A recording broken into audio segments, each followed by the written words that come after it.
बिस्मिल्लाहिर्रहमानिर्रहीम। अस्सलामुअलैकुम वरहमतुल्लाहि वबरकातुह। Secondary students, today we will learn and understand very easy and important topic, that's Wheatstone Bridge. This bridge is an electronic circuit and it is very important and very useful and very convenient to calculate the unknown resistance in any circuit. To understand this bridge, let's see this figure 13.23. In this figure there are four resistances R1, R2, R3 and R4. Okay, there is a galvanometer between the terminals B and D, and while potential voltage is applied between the terminals A and C, A, B, C, D, A, there is a closed loop. While the potential difference is voltage is applied between two terminals A and C, and galvanometer is attached between terminals B and D. Now you can see here there are a number of loops. One loop is written as A, B, D, A, first loop A, B, D, A, while second loop is B, C, D, B. This is second closed loop. Okay, while third loop is, you can see here, A, D, C and again A, D, C and A. So there are three closed loops. So to calculate, to find, there are four resistances. To find any one unknown resistance, we can use Wheatstone bridge. If three values of three resistances are given, we can calculate fourth one easily by using this Wheatstone bridge. So now to understand its equations to calculate the values of different resistances, now we are trying its equation. So I am taking first loop, that is A, B, D, A. First loop I have taken A, B, D, A. So the equation of the first loop is written as, suppose direction of current is given here. Now tell me, it is clockwise direction or anti-clockwise direction?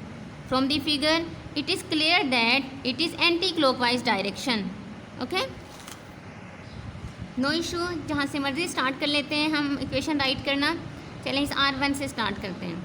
अगर R1 की बात की जाए यहाँ पर, तो हम बात करते हैं कि फर्स्ट वन टर्मिनल से सेकंड टर्मिनल की तरफ हम जाएंगे तो आपका वोल्टेज, जो वोल्टेज की मेजरमेंट होगी वो कम होगी, रिड्यूस होगी। So we can write it as minus I1 R1। Delta Q हम राइट नहीं करेंगे, क्यों? क्योंकि डेल्टा क्यू कॉमन आ जाता है और ज़ीरो के इक्वल हो जाता है। फर्स्ट वी राइट माइनस, क्योंकि ये क्या है, हायर से लोअर की तरफ है, minus I1 R1 return here. Secondly अगर आप बात करते हैं, ये जो गैल्वेनोमीटर है इसमें से भी करंट पास कर रहा है ना गैल्वेनो, बेटा इससे कोई इशू नहीं है, चाहे आप R1 I1 इस साइड पे आ जाएं या आप इस साइड पे। ये जो आपके ये जो एरो ये शो करता है, ये जो रोटेशन, ये करंट की डायरेक्शन को शो कर रहा है, ठीक है। और यहाँ हमारे पास सिर्फ सिंगल बैटरी है, एक ही बैटरी हमारे पास है, डबल बैटरी नहीं है यहाँ पर।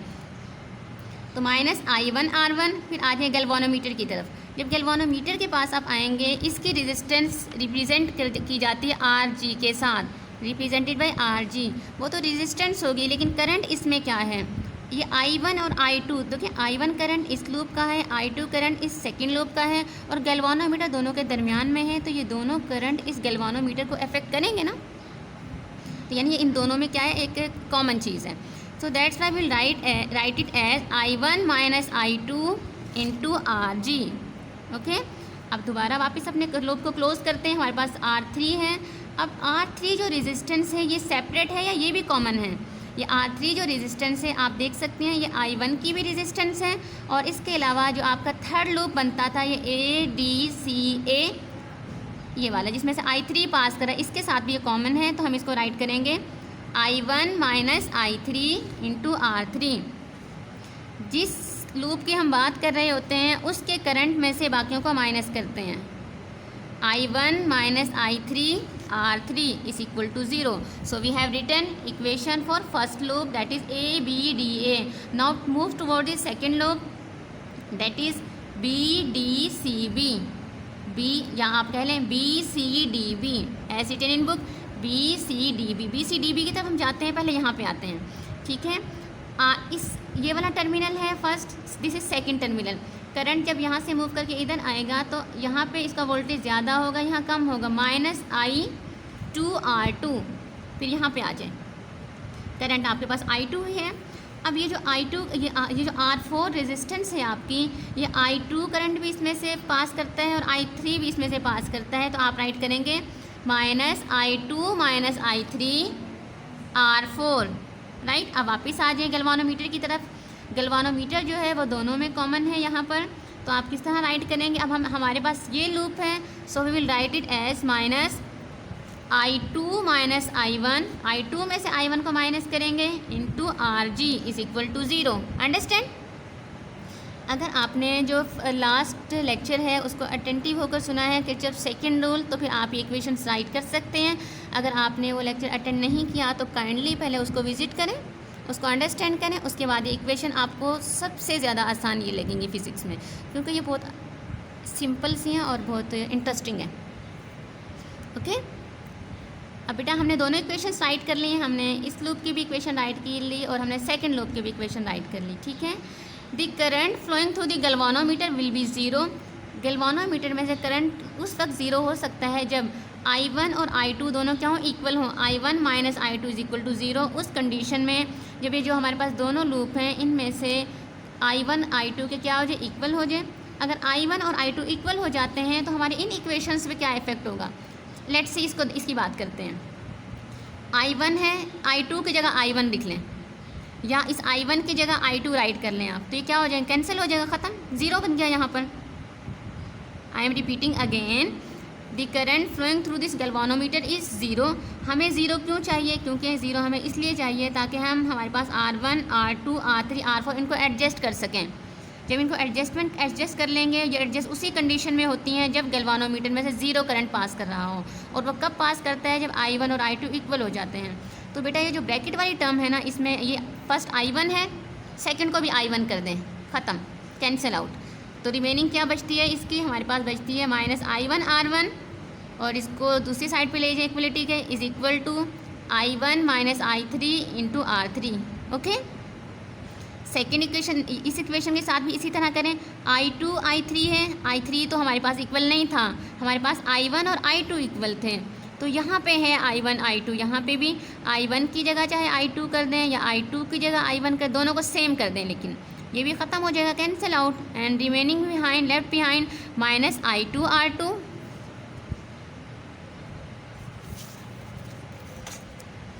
आपके पास क्या, आई एम रिपीटिंग अगेन, ये क्या है, I1 और I2 सेम हो गए, कैंसल आउट हो गया, आपके पास रिमेनिंग टर्म है -I1 R1, और ये वाली टर्म जो -I1 - I3 R3 is equal to 0 थी, इसको हम दूसरी साइड पर ले गए हैं। ओके, सेकेंड इक्वेशन में देखें -I2 R2 -I2 - I3 R4, इसको तो नहीं हम चेंज कर सकते क्योंकि हमारे पास I1 और I2 इक्वल थे, जस्ट ये दोनों इक्वल थे। तो यहाँ पे इसको हम चेंज करेंगे, I2 - I1 इन दोनों को सेम कर दें क्योंकि दोनों इक्वल हैं। I2 - I2 0 हो जाएगा, इज इक्वल टू 0, तो इसको हम राइट कर सकते हैं -I1 R2 is equal to I2 - I3 R4। ये आपके पास इक्वेशन बन गई, ठीक है। अब आप ये सोच रहे होंगे कि ये जो I1 है ये तो हमारे पास I2 था, तो यहाँ I1 कैसे बन गया। As you know I1 is equal to I2, इसलिए हमने उस I2 की जगह I1 पुट कर दिया यहाँ पर। ओके, I1 कैंसिल आउट, तो हमारे पास लेफ्ट साइड पे क्या टर्म होगी, R1 over R2, R1 over R2, ये हमारे पास इक्वेशन बन गई लेफ्ट साइड पर। और राइट साइड पर बेटा आप देख सकते हैं I1 - I3 है और यहाँ पे I2 - I3 है, तो I2 को भी तो आप I1 कर सकते हैं, या इस I1 को आप I2 कर सकते हैं, because both are equal to each other. तो ये वाली टर्म भी क्या हो जाएंगे, ये I1 - I3 और I2 - I3 ये कैंसिल आउट हो जाएंगे आपस में, और हमारे पास जो रिमेनिंग होगा R3 over R4। So this is the formula of to calculate unknown resistance by using Wheatstone bridge. This is the formula for the calculation of unknown resistance by Wheatstone bridge. What is Wheatstone bridge, आपने ये diagram draw कर देनी है और आपने बता देना है this is important electronic circuit which is use to find unknown resistance and this one is the formula to calculate unknown resistance. There are 4 resistances R1, R2, R3 and R4, and we can find any fourth unknown resistance if any 3 are given. Okay.